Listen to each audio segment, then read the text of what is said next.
Welcome to Karma's Harvest. Mordecai Cross built a digital fortress out of other people's broken lives, selling their darkest secrets to the highest bidder for a monthly subscription. But when the walls of his empire came crashing down, he realized that the loudest scream is the one you cannot silence. What happened when the gatekeeper of secrets became the most exposed man on Earth? Changed the definition of digital justice forever.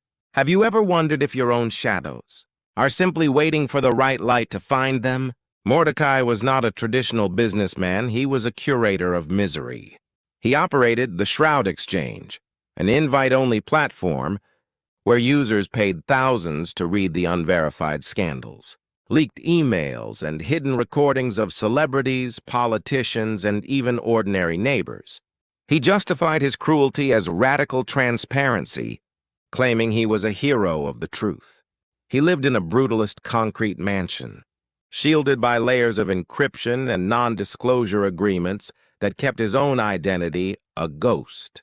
He felt like a god, a man who could decide with a single click who would keep their reputation, and who would lose everything they had ever worked for. While he exposed others for their infidelities and financial crimes, Mordecai was a master of hypocrisy. He had a devoted wife, Alara, and 2 young children, who saw him as a hard-working tech consultant. But behind a series of hidden servers, Mordecai maintained a secret penthouse in another city for his mistress, and he had embezzled millions from a foundation meant for digital privacy rights. He believed he was invisible, protected by the very walls of secrecy he tore down for others.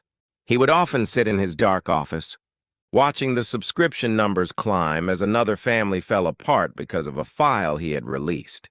To him, human pain was just another data point to be monetized. The first sign of the harvest appeared on a Tuesday. A mysterious user named Aurelius sent Mordecai a private message with a single attachment, a photo of Mordecai's own children at their school. Mordecai felt a cold chill, but his arrogance won out.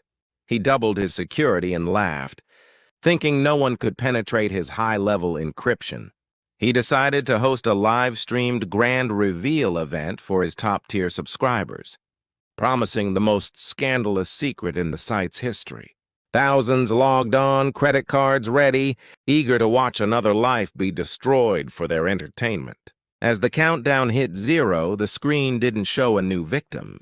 Instead, the paywall of the Shroud Exchange vanished entirely. Every secret Mordecai had ever sold for profit was suddenly free to the public open source for the entire world to see. But that was only the beginning. A new window popped up titled The Architect's Archive. In a horrifying moment of clarity, Mordecai watched as his own private life was broadcast to millions. His hidden cameras in the secret penthouse, the bank statements, proving his embezzlement, and the thousands of messages he had sent mocking his own users were displayed in high definition. The social execution was instantaneous. By the time the stream ended, Alara had already packed her things and filed for divorce. His business partners vanished, and the authorities were already at his gates, with warrants for his arrest. Mordecai, the man who once held the power of life and death over others' reputations, was now a pariah with nowhere to hide. He tried to delete the data, but the Aurelius virus had locked him out of his own system.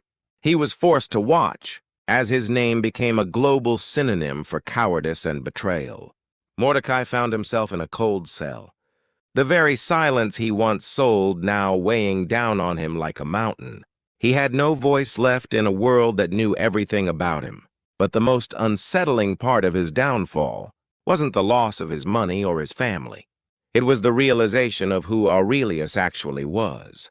As he sat in the flickering light of the prison infirmary, he saw a news report about his wife, Alara, who had taken over the remnants of his company to turn it into a victim support center.